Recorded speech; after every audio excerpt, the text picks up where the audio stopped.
like to. Okay, everyone, we are at our monthly meditation break. This time where we connect with this beautiful community of women. Use this time also to check in with our body and our mind for a few minutes, giving ourselves, permission to kind of check out of the chaos of life for a few minutes, and to really take this time to kind of settle with ourselves and just kind of be in this moment and find some hopefully calm and relaxation. And I thank you for being here today. I'm grateful and honored to be here with you every time, but as I mentioned, especially this time. And a reminder to you to share your comments. If you have comments or questions, whenever you can interject whenever. I don't mind that at all. In fact, it makes it a little bit more of a fluid conversation. But I also recognize folks come to these kind of sessions to really kind of check out, right? Like to not really have too much interaction and really to kind of relish that kind of calm. So I appreciate that as well. But I will leave room, as you all know, at the end in case there's any comments or questions. And so, as I mentioned here at the beginning, we're going to talk today about how mindfulness can help us with pain tolerance, and really how these mindfulness type practices can really help us deal with pain and suffering and how to manage through that.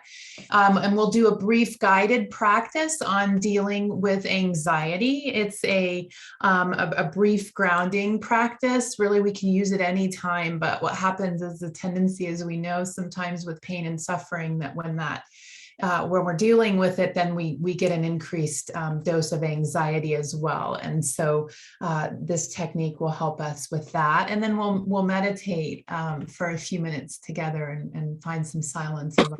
So good to see you all today too in the chat. Thank you. Okay, so those of you that have been around the sessions, we've been going on, I think over 2 years now, know my kind of personal story that, I've experienced a lot of pain in my life, and maybe you have as well, and have found that I have this kind of growing like pain tolerance. I have a very accident prone nature. I've been injury prone all my life. I also have this magnetism for really hard challenges, like life challenges that come at me. And this latest one being a bout of cancer this past summer. So, diagnosed in June, and then I'm about 6 weeks post-op now on a major surgery to remove that tumor. And as a result of that experience, along with all the other things that kind of been through in life, I appreciate more and more my ability to kind of navigate what I call these like tsunamis, right, of waves in life, and to do that with greater ease and grace. And believe that has very much to do with these kind of mindfulness and meditation type practices. And so, pain and suffering, they're inevitable for all of us, right? More often for some of us, if we live long enough, we're all going to experience certain pain and suffering. And then, like I said, some of us just are gluttons and get a little bit more of it. And so it's the human condition. There's really no escaping it. But what we can do is boost our ability to kind of ride those waves of life. So again, thinking of life in an analogy like an ocean. So at times, the ocean will be calm. There are other times, we might have these little waves or ripples that come through, and other times these huge waves or, tsunamis that tend to kind of really knock us down. And so again, these kind of practices can help us withstand those painful times with greater ease and grace. Oh, thank you, Vicki. Yeah, the cancer was very scary. She chatted about that. And I appreciate your prayers. They have certainly carried me through. And so, with mindfulness and meditation and these kind of practices, again, not only will they help us with resilience, but they may even help us gain a greater appreciation for or recognize the opportunities that this kind of pain and suffering may present to us to kind of help us grow. I know it's really hard to get our heads around trying to say that pain and suffering is a good thing for us. It's not what I'm saying. I'm saying that it's inevitable and that we can begin to maybe change our perspective a little bit to it, and maybe even use that pain to help us heal.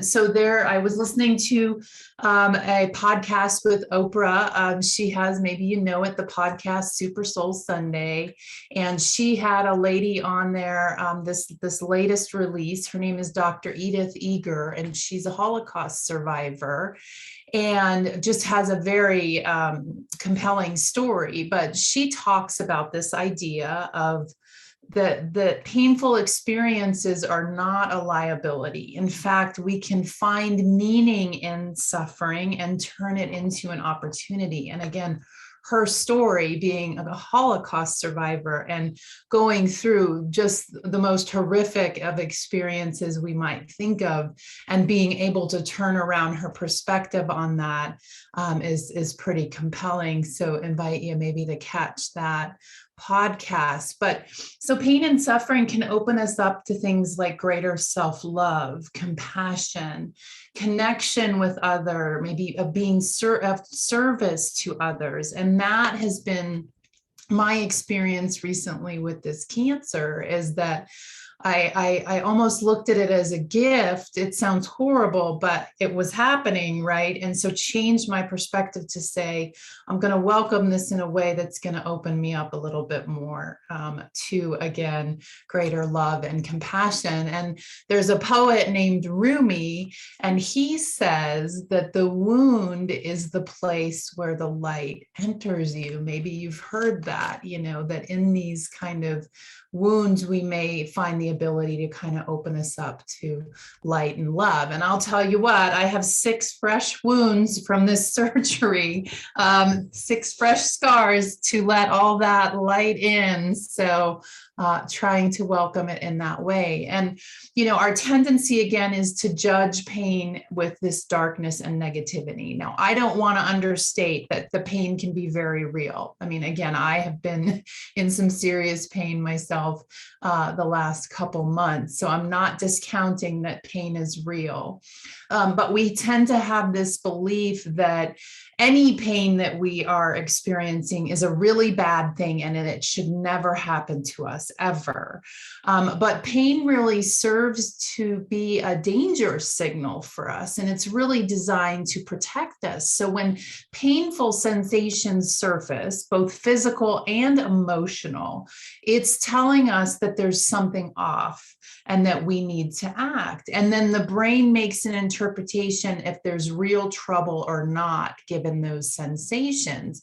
And if it does sense that there is potential real trouble, then that stress response, our fight or flight, starts to activate so that we can react accordingly.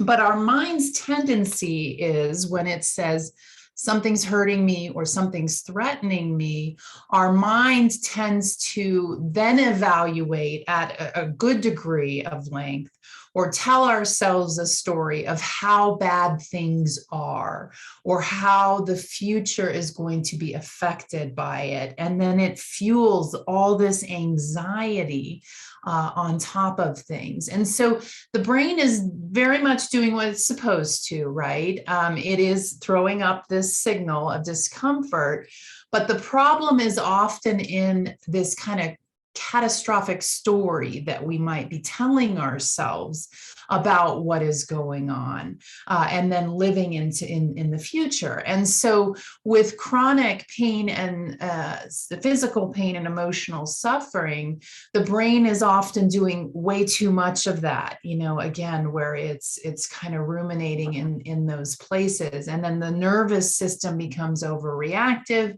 and it changes our perception of pain. And we are able to then find pain much easier, and we find that we're more sensitive to it. And so mindfulness practices like breath work and meditation, this is all mental training.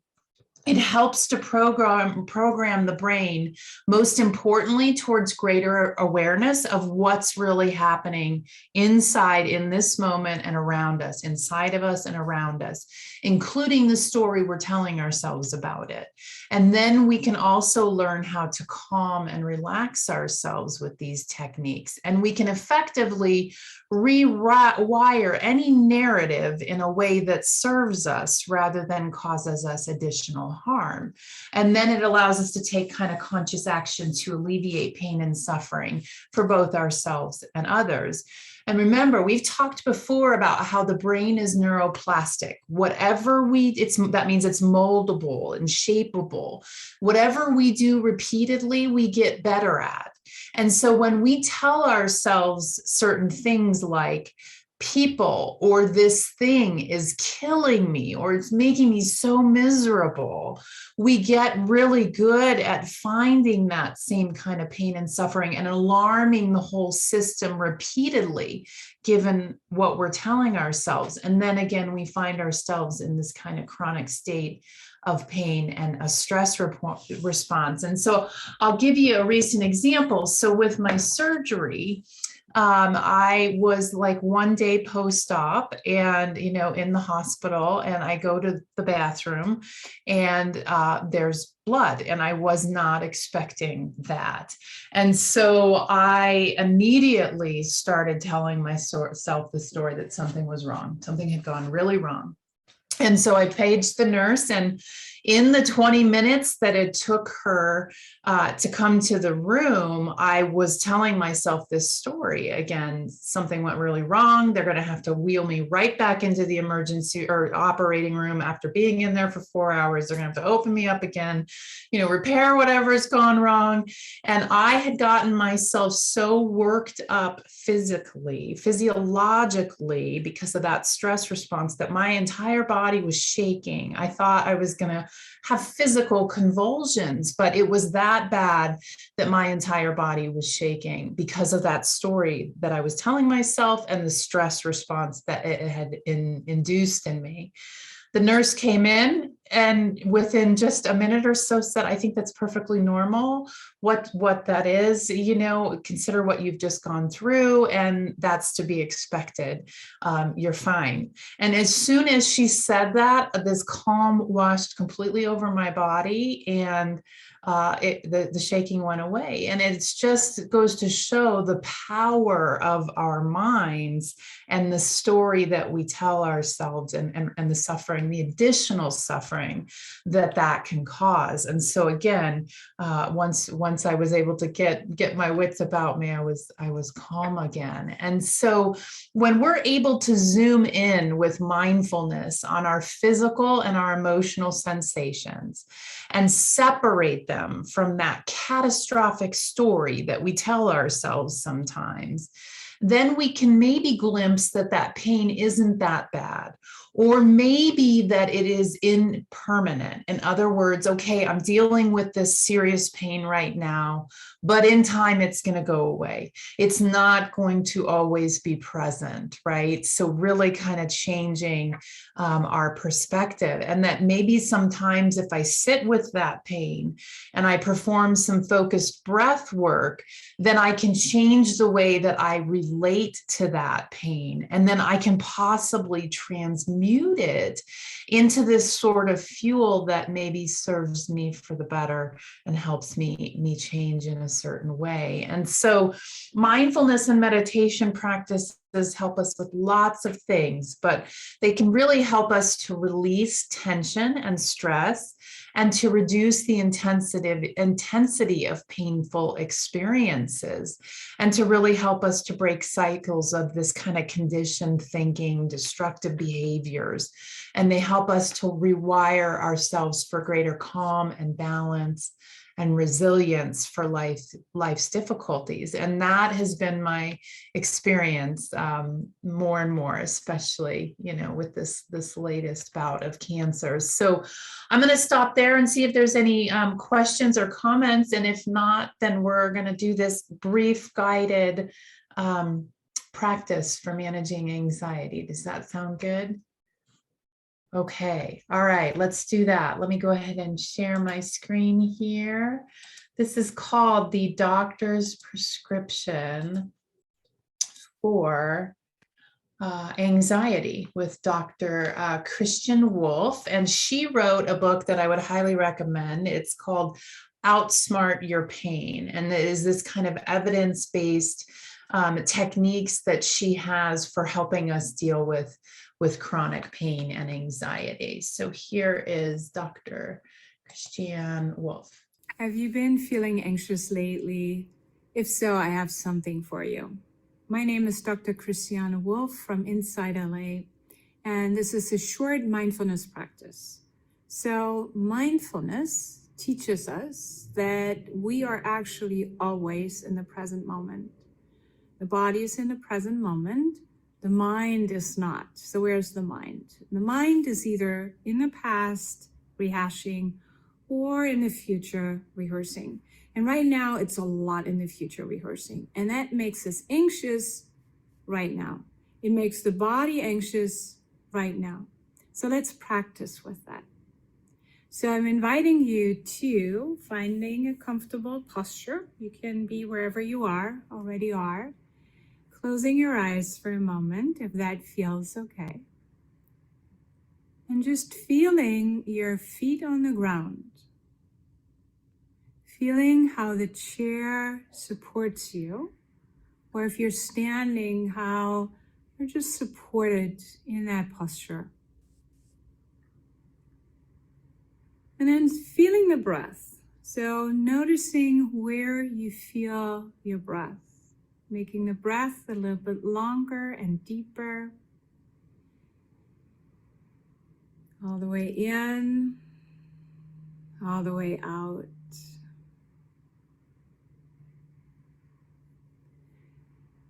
If you like, you can emphasize the exhalation just a little bit more.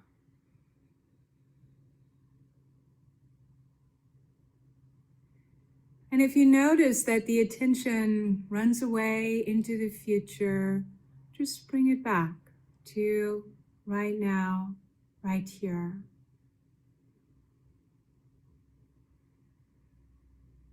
And if you're feeling anxious, just seeing if you can allow this for right now, just right now for this moment, noticing where you feel it, maybe in the chest or the belly. And then using the breath, imagining you can breathe into this anxiety, into these sensations of anxiety, or breathing some space around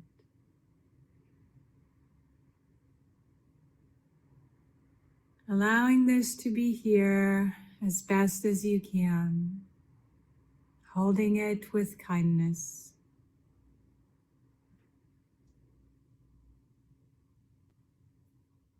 And then asking yourself, am I okay right now? If I don't let myself run into the future, if I'm really here in this moment, am I okay right now? And the answer almost always is yes, you are. So here you are. Thank you. Okay, so again, a very simple grounding technique to kind of accept any kind of sensations, whether it's anxiety or whether it's real pain that we're experiencing, kind of bringing our awareness to that. Oh, my goodness, sorry about that. So again, bringing an awareness to whatever sensations we've got going on. accepting of those, kind of again, as she mentioned, creating space and breathing through them. I had to do this myself again because I was experiencing some real pain. So really using the breath and the attention to kind of help myself through that.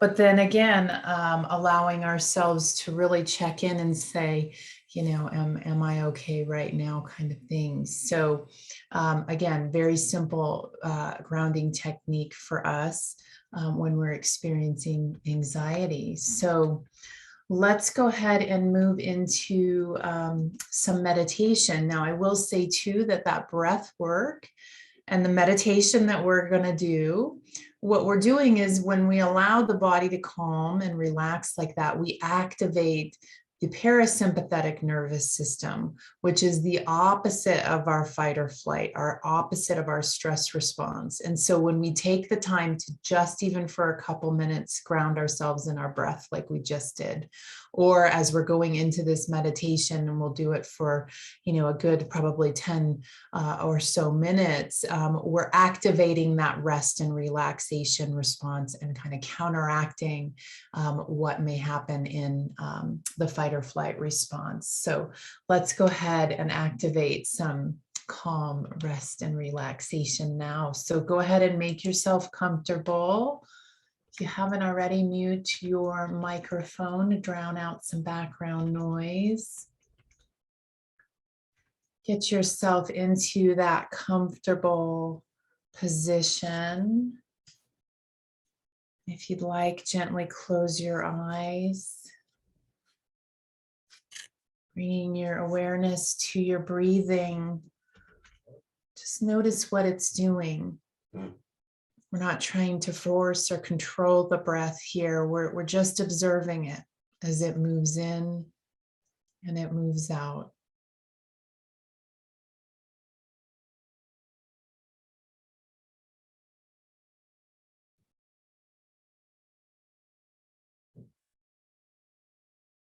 Bring your attention to your mind. Notice any thoughts or emotions that may be coming up for you now. Give yourself permission to let it all go. Let yourself relax into this moment, being here and now. This is a little bit of time for you to relax deeply. You have nowhere to go, nothing to do but be here for the next few minutes. Now find that place in your body where you feel your breath the most. Sometimes we feel it most in our nose or our mouth, belly, maybe the chest, wherever it is. Just observe it there.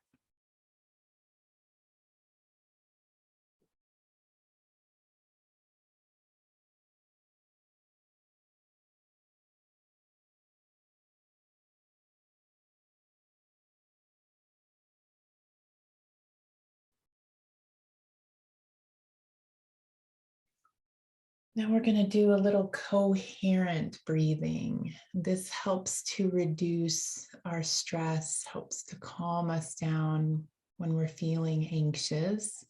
It involves equal parts of our inhale and exhale. So we're going to take an inhale to the count of 5, an exhale to the count of 5, and we'll do that for a few cycles. So let's give it a try. So take a deep inhale in for 5, 4, 3, 2, 1. Exhale, 5, 4, 3, 2, 1. Inhale, 5, 4, 3, 2, 1. Exhale, 5, 4, 3, 2, 1. Keep going at your own pace.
On that next exhale, allow your breath to settle back into its own natural rhythm and pace.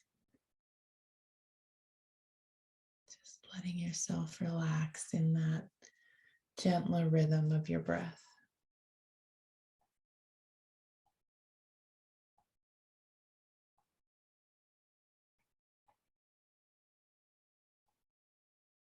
Now let's move into our So Hum meditation. And this is our mantra meditation where we silently repeat a word or set of words with the idea that that mental vibration is going to help us transcend our thoughts, kind of move past the chaos of the mind at times. And if So Hum doesn't resonate with you, you can use another word or an affirmation. You can simply follow your breath with an in, follow it out with an out. You can say peace or love, or use whatever is comfortable for you and insert it for So Hum. So now taking a deep breath through your nose, if you can, think the word so. And then as you exhale, silently repeat the word hum.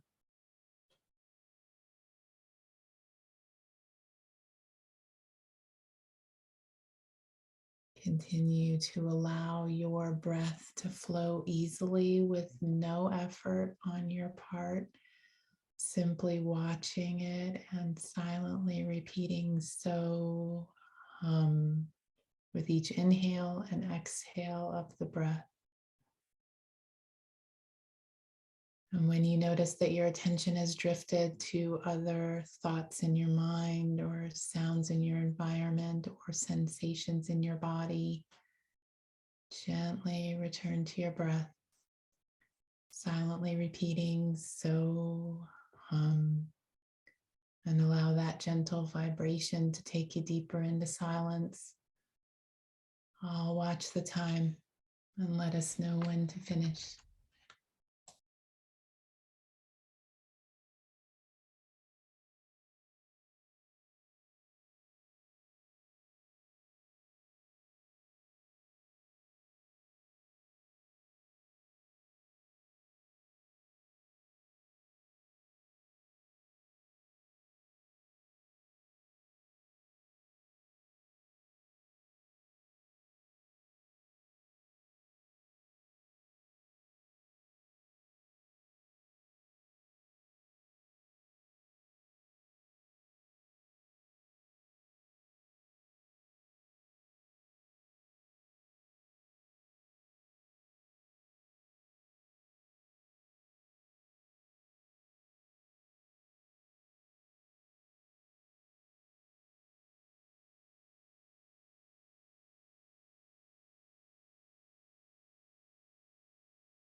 Continue to sit with your eyes closed. You can release that mental repetition, bringing your awareness back into your body and back into the room. You take a deep breath or two here, preparing to re-engage.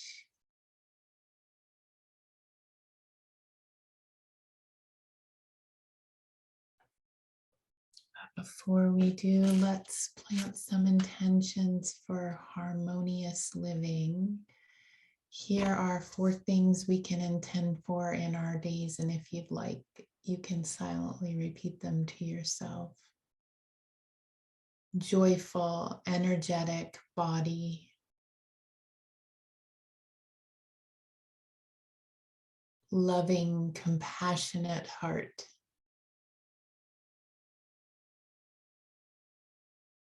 Reflective and alert mind.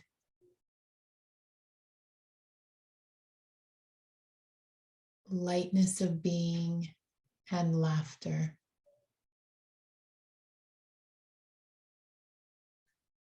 Let those intentions go work their magic, and when you're ready, you can gently open your eyes.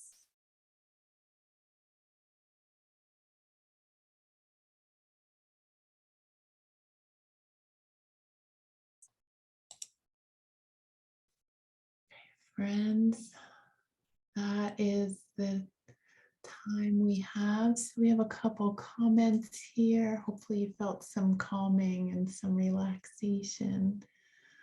Maria says, thank you for sharing Rumi's inspiring words. Yes, Rumi is very wise poet. What was the name of the book on anxiety? It's actually on pain, Vicky. It's Outsmart Your Pain. And again, that's Dr. Christiane Wolf. And I heard that came across her on Dan Harris's 10% Happier podcast. So, you know, our friend Dan Harris, we've seen him a couple times here, and he had her on the podcast. So you could even listen to that as well if you wanted to. That was great. Oh, good to hear. I feel relaxing. You're so welcome. Helped calm the mind. Absolutely, it does. And remember, it's available to us always if we can just find a place to be still and maybe get a little quiet. We can activate that rest and relaxation response. Ola, please take good care of yourself, and thank you for all you do. Oh, thank you, Ola. Yes, it is. Self-care is my mantra, right? We all need to take care of ourselves. Oh, you're welcome. You all are so very welcome. So thank you again for having me. I always look forward to this time together. So if there are no other comments or questions, I'll send you on your way. I hope you all have a beautiful, safe, good, long holiday weekend. Enjoy the end of our summer. It's here already. So take care. Good night. See you.